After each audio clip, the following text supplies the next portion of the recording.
Salut!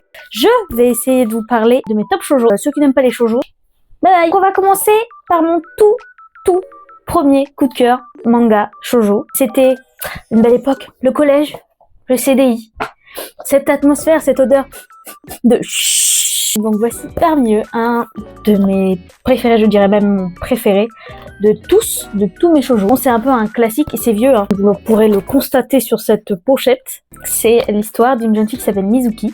C'est très bizarre hein, comme début, hein. Mais en gros, elle allait pas très bien dans sa vie, elle était triste, un peu déprimée, tout ça. Et elle a regardé une émission à la télé. Ouais, bon, classique. Et elle a vu des étudiants qui faisaient du saut en hauteur. Là, elle voit un athlète qui s'appelle Sano. Elle en tombe en admiration. On va dire, genre, c'est pas de l'amour, mais c'est de l'admiration. Enfin bref, ça lui donne de la joie de vivre. Et du coup, elle a décidé, une très bonne décision de sa part, très saine et logique, elle a décidé de s'inscrire dans son école pour pouvoir rester auprès de lui. C'est une école pour garçons. Elle va donc se travestir.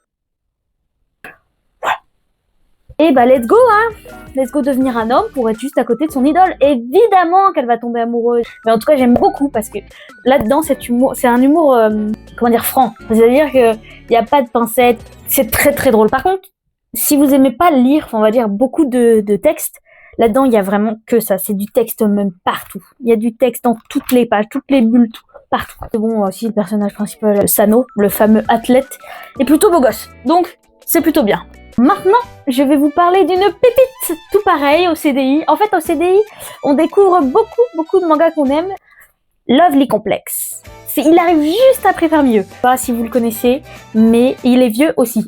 C'est l'histoire d'une fille qui s'appelle Koizumi, qui fait 1m90 je crois. Je ne sais plus combien elle mesure, mais elle est très grande. Du coup, elle a beaucoup de mal à se trouver un copain.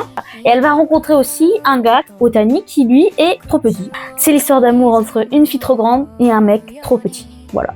Il va y avoir plein de péripéties, leur histoire d'amour sera impossible selon eux parce que les tailles ne fonctionnent pas, enfin voilà, bref. C'est un humour aussi décalé que j'aime beaucoup. Un humour franc, un humour où tu te prends pas la tête, des insultes bien placées. Si vous voulez une histoire d'amour super cool et super drôle, voilà, Lovely Complex. Pareil, dans mon top, je mets Divine Nanami, mais si vous avez vu mon autre vidéo, allez la voir d'ailleurs, s'il vous plaît. J'en parle dans mon autre vidéo, donc voilà, je le mets dans mon top parce que pépite. Bon voilà, c'était mon top shoujo. J'espère que mon top shoujo vous a plu. En tout cas, n'hésitez pas à en parler dans les commentaires et à me proposer d'autres shoujo. Je suis toujours preneuse. Bisous!